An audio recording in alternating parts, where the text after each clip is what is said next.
Baby রে, হাত পা খেতে গেলে লেগে যাবে মাম্মা। খোলো খোলো, তখন আর কিচ্ছু খেতে পারবে না, লেগে গেলে ব্যথা হবে, মুখে ব্যথা হবে। ছাড়ো ছাড়ো, এগুলো খেতে হবে না, এগুলো নাও, ওই পাশে নাও।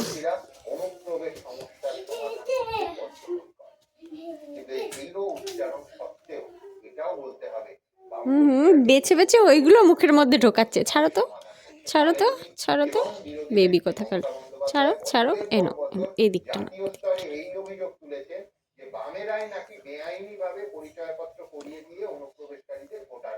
এইটা খা, এইটা থা, এইটা থা, এইটা থা, এইটা থা, এই এই এই এইটা এইটা দে দে, এইটা খেতে পারে, দে দে, এইটা খা, এইটা খা, এটা খা, ধর এনে এইটা খা, এটা খা, এটা এইটা ধর।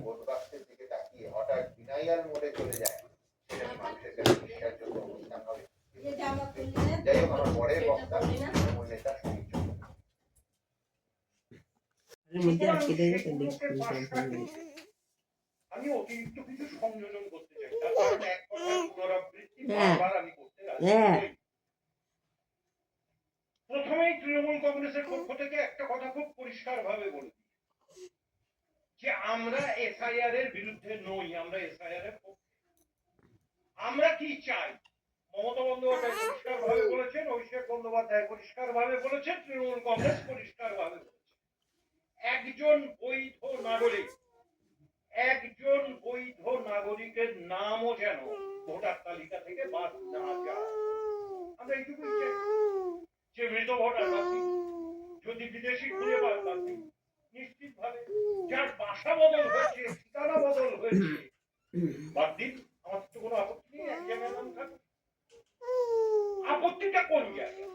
আমি যে কোন দিক থেকে শুরু করবো বুঝতে পারছি না। বরঞ্চ এটা আমি শুরু করি গত 3 দিন আগে বিজেপির অর্থমন্ত্রী ভারতবর্ষে নরেন্দ্র মোদীর ক্যাবিনেট, ভুটানের মাটি থেকে প্রধানমন্ত্রীর তো বক্তৃতার মধ্যে স্পষ্ট এই নিয়ে বিবৃতি ছিল। সেই দিন যেদিন বিস্ফোরণ হয়েছে, অমিত শাহ সাংবাদিক সম্মেলন ছিল,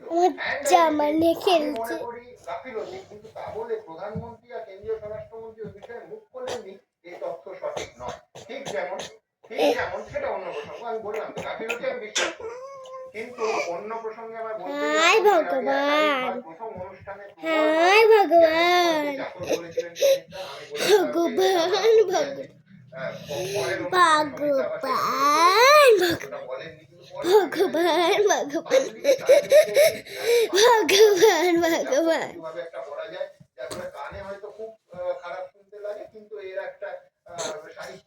যখন দিচ্ছি না থাকবে, একটু খেলুক, খেলছে খেলুক।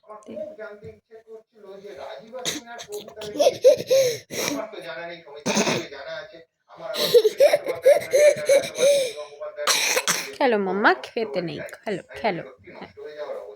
বেবিটা খেলে, খায় না মাম্মা, খেলো।